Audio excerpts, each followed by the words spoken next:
Walau superfishing hari ini diterjang badai, namun berkat semangat dan kegigihan, hasil yang didapatkan tak pernah mengkhianati.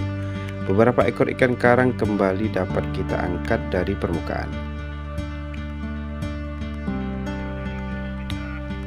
Nah, di balik superfishing yang kita lakukan, ada satu hal yang tidak boleh kita lupakan, yaitu bersyukur kepada Allah dari hasil yang kita dapatkan. Dan satu lagi, selesai superfishing, jangan lupa kampung tengah wajib diisi.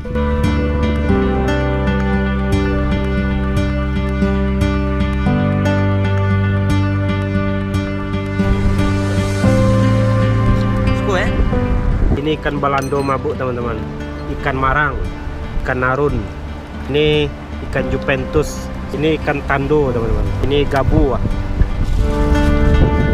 Ini hasil tangkapan saya teman-teman, banyak yang meleset.